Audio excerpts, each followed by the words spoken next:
Olá, meus amigos. Vamos continuar nessa nossa busca por virtudes e hoje aqui eu vou falar sobre a temperança.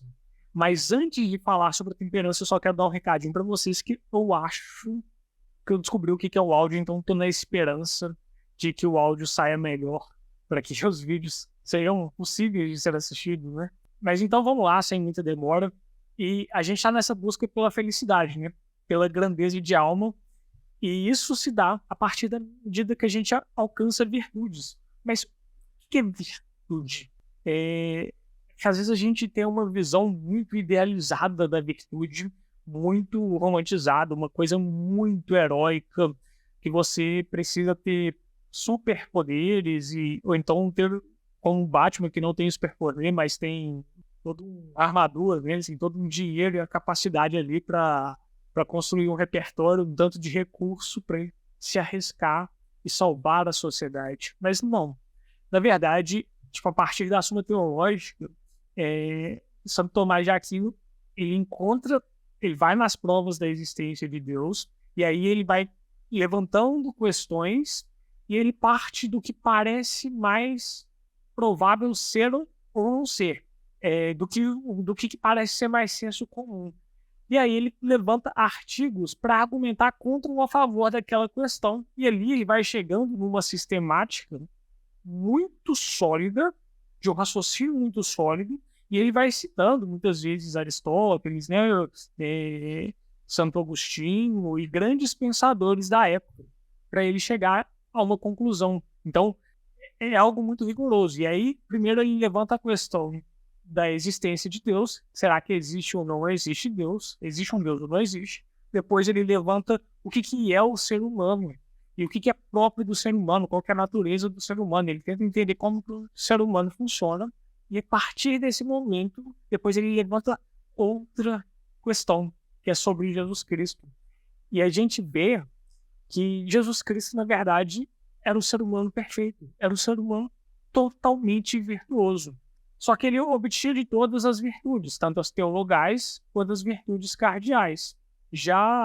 Só que é possível, você não consegue obter tudo isso só pelo seu esforço. Você precisa da graça de Deus, você precisa estar em comunhão com Deus para tentar chegar perto, né? Mas assim, as virtudes cardeais, elas são possíveis para o homem naturalmente, mesmo o homem que não busca Deus, mesmo o homem ateu. E essa busca, ela acontece a partir do momento que a gente entende que esse é um ser humano saudável. Nesse estudo da natureza do ser humano, Santo Tomás de Aquino, então, ele percebe qual que é o homem, depois como Jesus se encaixa nesse homem que era capaz de tudo isso. E então, só que a gente, no nosso dia a dia, a gente não está acostumado a ver uma pessoa virtuosa, a gente não está acostumado a conviver com pessoas virtuosas, até porque muita coisa nos leva para um sentido contrário. E muitas vezes a gente é muito problemático com tantas questões psicológicas e muitas vezes, não que não precise de psicólogo, não precise de terapia, mas muitas vezes a gente está fugindo dessa nossa natureza e o conflito começa aqui, porque a gente começa a querer resolver coisas de uma forma meio estranha, né? E aí, para falar de temperança, isso vem da ideia de tempero. Quando você faz uma comida, você não quer nem ela muito salgada, nem sem sal. Você quer uma comida bem temperada. Se você fala de um clima bem temperado, de um clima temperado, ele não é nem um calor extremo e nem um frio extremo. E tem aquela frase, né? A diferença do remédio para o veneno está na dose. Então, o que a gente percebe? A busca por temperança, ela está numa busca por um equilíbrio da natureza humana. Ela está na busca por uma moderação, por um certo equilíbrio. Que moderação é essa? Que equilíbrio é esse? É o equilíbrio, é a moderação que vem dos bens deletáveis, né? Das nossas paixões, das nossas inclinações. E aqui, lembra na Bíblia quando São João, por exemplo, vai falar de apetite concupiscível, apetite irascível. O apetite concupiscível é esse desejar dos bens materiais, dos bens da Terra, e nós temos uma paixão, uma inclinação para lidar com eles. A forma destemperada de lidar com eles é uma forma viciosa, e ela vai te levar para comportamentos viciosos, comportamentos ruins. Por outro lado, a forma equilibrada, ou seja, os comportamentos viciosos eles podem ir para o extremo tanto do rejeitar totalmente, quanto para o outro extremo, de se dar mais valor àquilo do que quem merece. Enquanto o moderado, ele vai se aproveitar dos bens que a natureza nos chama, nos convida, e, ao mesmo tempo, vai ser de uma forma equilibrada, de uma forma moderada. Então, os desejos e os prazeres, eles são naturais do ser humano. Eles são naturais do ser humano. A gente só precisa encontrar a forma boa de desfrutar deles. E se a gente tem uma forma boa de desfrutar deles, a gente se torna uma pessoa temperada. Só que aqui entra uma coisa curiosa. Eu falei ontem sobre a virtude da prudência.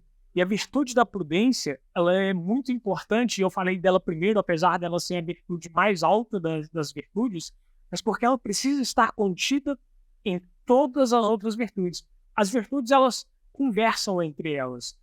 Você sempre precisa, elas estão entrelaçadas, né? Então a gente separa mais a fim didático, assim, e para entender as nuances de diferenças, elas precisam estar. Mas a prudência é você estar inserido na realidade. Se você está com uma visão distorcida da realidade, você não consegue ter as outras virtudes. Mas para você alcançar a prudência de forma excelente, você precisa de conquistar tudo. Então, é sempre um passo, é um caminhar do ser humano, é um desenvolver. E por isso que é um hábito operativo que você vai conquistando para aderir à sua personalidade. É uma potência que já existe em você que precisa ser atualizada. Eu fico repetindo esses termos porque é importante isso gravar. Até porque na nossa sociedade imediatista, não duvido que vai ter uma pessoa assim que vai achar que ela vai conquistar virtudes da noite para o dia de uma forma mágica, ou querer uma ferramenta que vai ser a ferramenta ideal, que ela nunca mais vai ter comportamentos viciosos.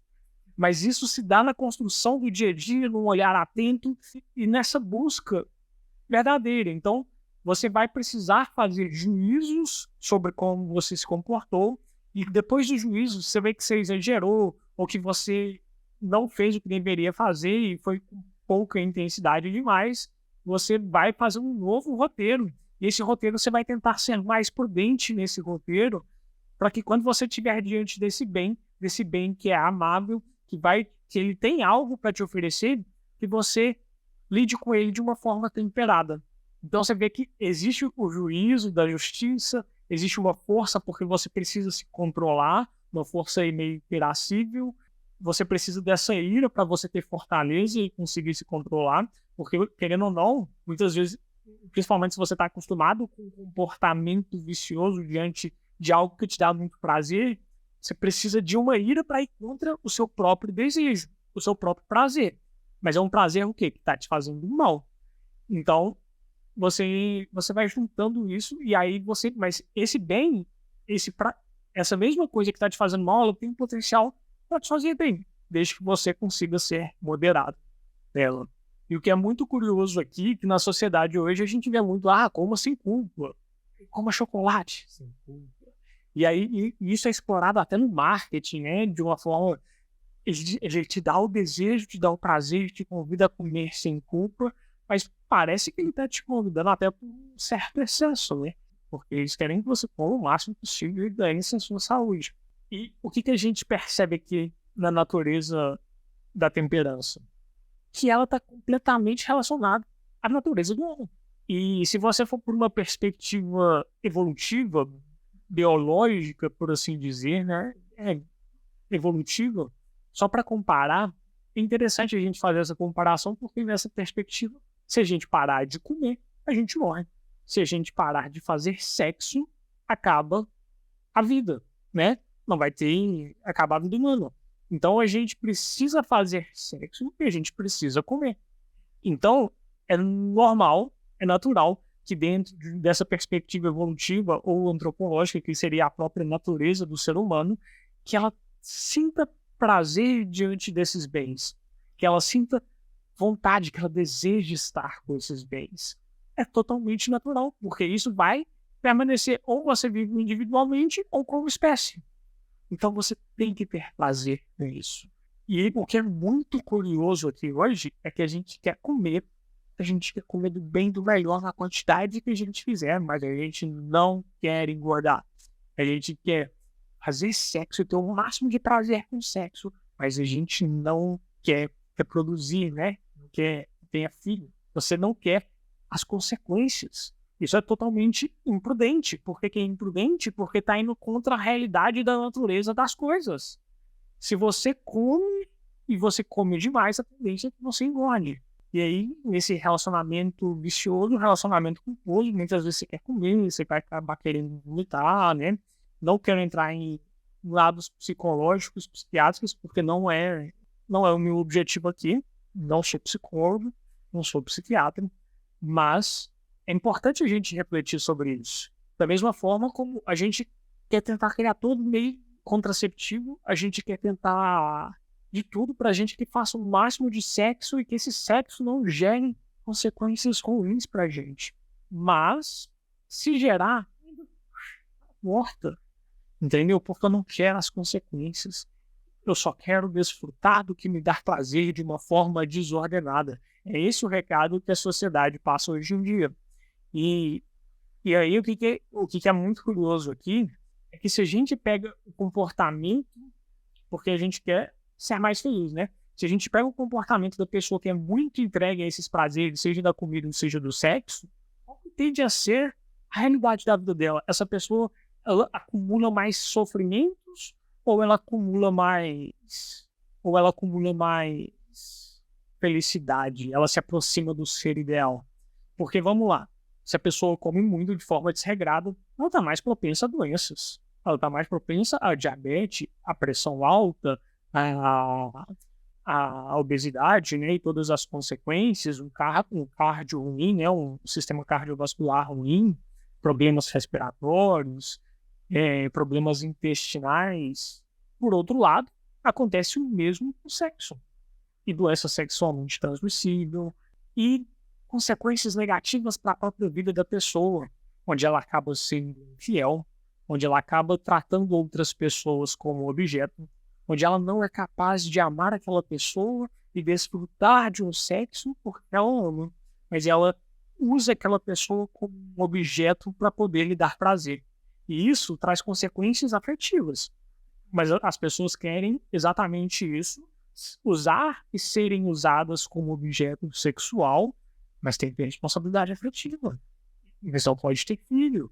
Então a gente vê que a gente está com uma forma muito viciosa, muito doente de se comportar e que foge da natureza humana. A gente quer controlar tudo sem assumir a responsabilidade pelo que a gente faz. E o que é muito curioso, o que é muito importante se perceber é que uma total insensibilidade, não querer sexo de jeito nenhum, não querer comida de jeito nenhum, isso é vicioso, é insensível. Você não está, é imprudente, você não está de acordo com a sua realidade. Você não está de acordo com a realidade. Então, não gosto de comida, não gosto de sexo. Tem algo aí que está estranho, né? Por outro lado, o excesso da mesma forma. E o excesso, ele não se dá apenas pela quantidade. Ele se dá também, por exemplo, pela quantidade, que vai ser essa gula, né, essa coisa, mas ele te dá pela brutalidade, pela forma de comer. A pessoa que come tipo um animalzão assim, se suja todo e tudo mais. Ou então, pela meticulosidade, pelo jeito, eu só como se for assim, se tiver tudo com etiqueta, se for servido assim, assim, assado. Se misturar a comida eu não como, se parece que a pessoa chega a ter quase um toque para comer e ela só come de um jeito. Ou ela só come aquilo que tem muita qualidade, que é muito prazeroso para ela. Ela não come para se nutrir, ela não come para o que faz bem para ela. Ela só quer o que é hiperpalatável. E a gente sabe hoje que as comidas hiperpalatáveis, elas são problemáticas, né? Tipo, elas tendem a te levar para uma tendência de comportamento com a comida ruim. você vai ter tendência de ser mais guloso, você vai ter a tendência de comer mais, você vai ter a tendência de ser enjoado, e isso não vai nutrir o seu corpo e vai te dar consequências de saúde que não são positivas para você. Por quê? Porque você está com um comportamento vicioso. E tanto a insensibilidade quanto o exagero dessas coisas se manifestam da mesma forma com relação a outras coisas que podem lhe dar prazer.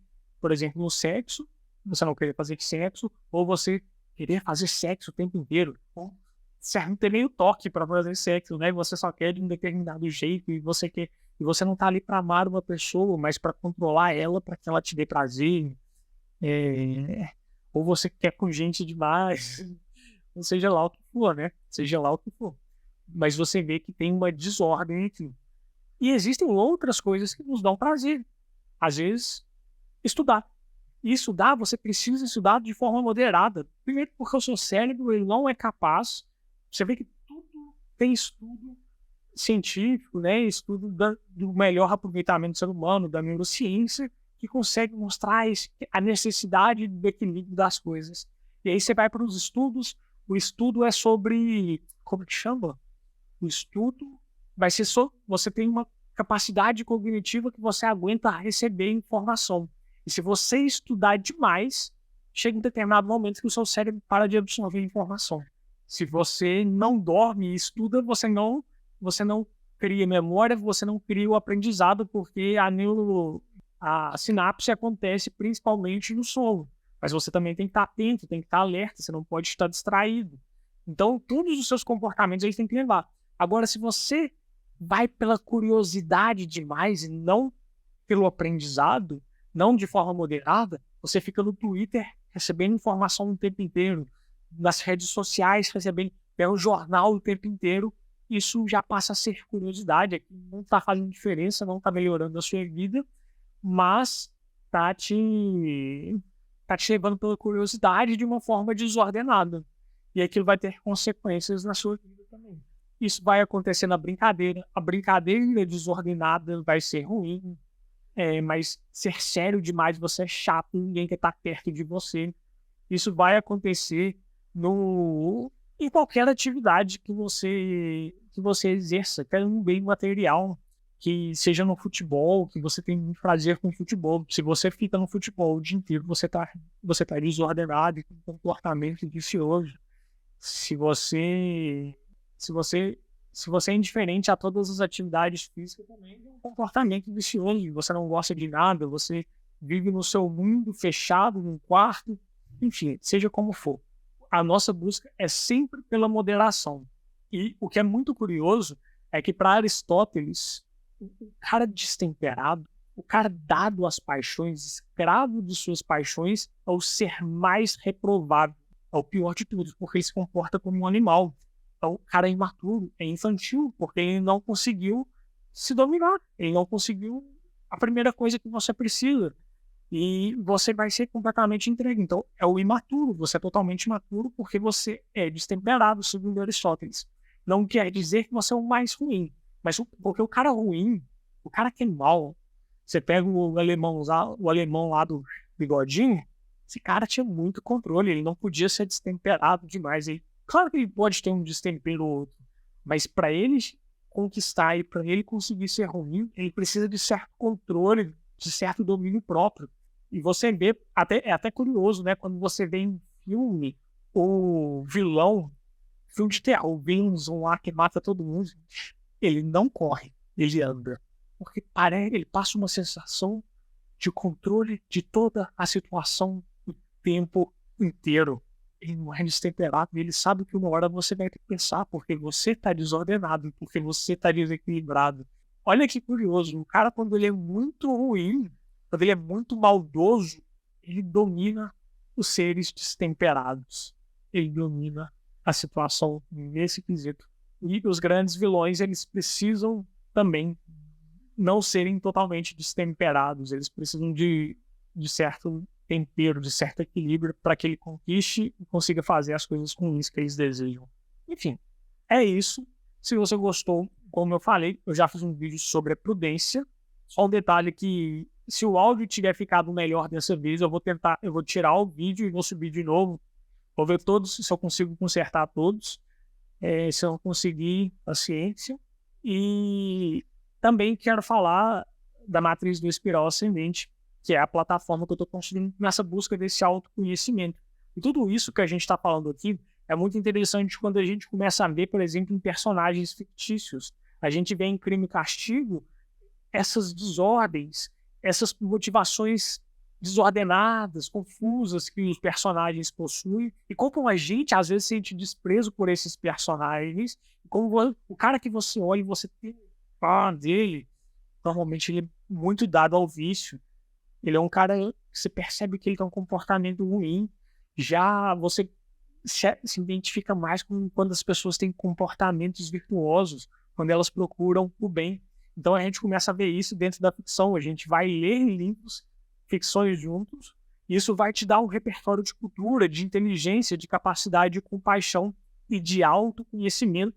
Você vai estar se conhecendo à medida que você vê personagens fictícios, a partir do momento que você está vendo outras formas de agir que muitas vezes são diferentes das suas, que podem te mostrar tanto lados negativos quanto lados positivos. Além disso, eu quero pegar, eu pego, por exemplo, conhecimento de neurociência, tem neurocientista muito respeitado que produz conteúdo gratuito. E aí eu tento fazer uma filtragem que pode ajudar a gente em quê? E a gente se relacionar com o nosso objetivo, com a nossa motivação, para que a gente consiga ser pessoa melhor.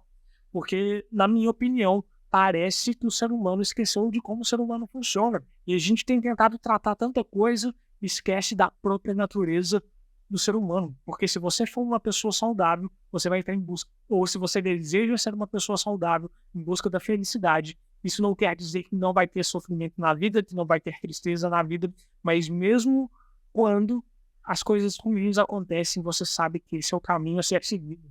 Você sabe que existe o caminho, existe a verdade, o caminho e a vida.